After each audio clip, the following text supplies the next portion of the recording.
एक बूंद। बच्चों, आज ये कविता लेकर फिर से उपस्थित हुई हूँ। इसका एक भाग आप लोगों ने इससे पहले वीडियो में देखा होगा, पढ़ा होगा, सुना होगा। आज हम इसका दूसरा भाग पढ़ेंगे। इस कविता में कवि ने एक बूंद के माध्यम से मनुष्य को जीवन में उपलब्धियां हासिल करने के लिए कर्म करने की प्रेरणा दी है।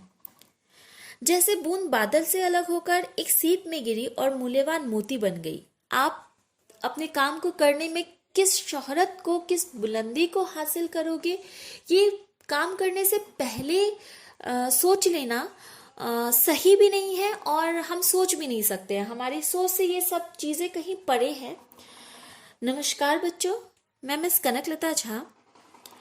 आज हम लोग एक बूंद कविता का दूसरा भाग पढ़ रहे हैं। बह गई उस काल एक ऐसी हवा, वह समुंदर और आई अनमनी। एक सुंदर सीप का मुंह था खुला, वह उसी में जा पड़ी मोती बनी। लोग यूं ही झिझकते सोचते, जबकि उनको छोड़ना पड़ता है घर। किंतु घर को छोड़ना अक्सर उन्हें बूंद लो कुछ और ही कर देता है कर।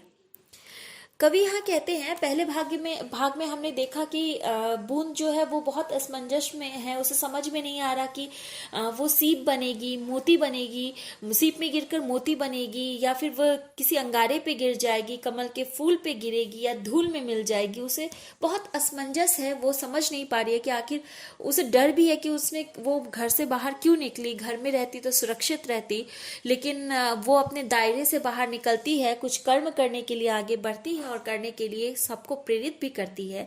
इस भाग में बच्चों हम देख रहे हैं कि बह गई उस काल एक ऐसी हवा, वह समुंदर और आई अनमनी।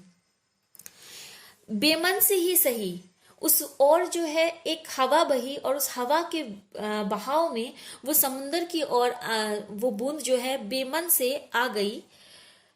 एक सुंदर सीप का मुंह था खुला, वह उसी में जा पड़ी मोती बनी। एक सुंदर से सीप का मुंह खुला हुआ था और वह उसमें जाके गिर गई। और सीप पे बच्चे जब बारिश की बूंद किसी सीप में गिरती है तो वह मोती बन जाती है। ऐसा कहा जाता है कि वो मोती बन जाती है। और यहाँ भी ऐसा हुआ कि उस सीप का मुंह खुला हुआ था, पानी की बूंद जो है, उस बारिश की बूंद जो है उसमें गिरी और मोती बन गई। लोग यों ही है झिझकते सोचते, जिस प्रकार यह बूंद सोच रही थी, जिस प्रकार इस बूंद के मन में ना जाने कितने ख्यालात चल रहे थे, ना जाने कितनी चीजें चल रही थी उसके दिमाग में, कितनी कश्मकश से वो गुजर रही थी कि पता नहीं उसकी परिणति क्या होगी, वो कहाँ जाकर मिलेगी, उसका घर से निकलना सही है भी कि नहीं। ये सब सोचों से परे होकर वो सीप पे गिर जाती है और अपने अपने कर्म को करती रहती है, बेमन से ही सही, पर उसका जो कर्म है उसको वो करती रहती है। और करते करते वो कहीं जाकर सीप में गिरती है और एक मोती बन जाती है।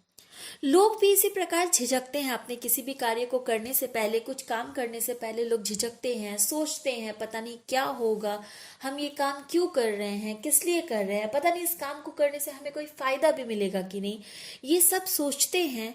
पर लेकिन जब भी उनको घर छोड़ना होता है या किसी काम को के लिए उन्हें आगे आना होता है, लेकिन कवि कहते हैं किंतु घर को छोड़ना अक्सर उन्हें बूंद लो कुछ और ही देता है कर। लेकिन कवि कहते हैं कि अक्सर उनका घर को यूं छोड़ना बूंद की तरह कुछ और ही बना देता है। जिस प्रकार बूंद सीपी में गिरकर मोती बन जाती है, ठीक उसी प्रकार मनुष्य का घर को छोड़ना, घर छोड़कर बाहर निकलना और कार्य के लिए प्रेरित होना, अपनी सेफ जोन से बाहर निकलना और काम के लिए आगे बढ़ना, काम करना, ये उनको कुछ मोती जैसा बना देता है, यानी उनको तराश देता है। जिस प्रकार बूंद जो है वो सीप में गिरने से मोती हो जाती है, ठीक उसी प्रकार मनुष्य अपने कार्य में सच्चे लगन से कार्यरत होता है, मनुष्य सच्चे मन से अपना कार्य करता है तो वो भी कहीं मोती के जैसा महान बन जाता है। बच्चों, यहाँ कुछ प्रश्नोत्तर दिए हुए हैं। बादलों की गोद से निकलकर बूंद ने क्या सोचने लगी? बूंद ने यह सोचा कि आखिर वो घर क्यों छोड़ी, घर में वो सुरक्षित थी। दूसरा प्रश्न है, बूंद सीप से के मुंह से कैसे जा पड़ी? हवा चली और हवा के बहाव ने उसे सीप के मुंह में डाला। सीप में गिरे बूंद का क्या हुआ? सीप में गिरे गिरे बूंद जो है वो मोती बन गई। अब यहाँ पर एक व्याख्या है जो बच्चों आपको खुद करना है, क्योंकि मैंने ये पूरी कविता आपको समझाई है। इस व्याख्या को आप खुद करेंगे और लिखेंगे। धन्यवाद।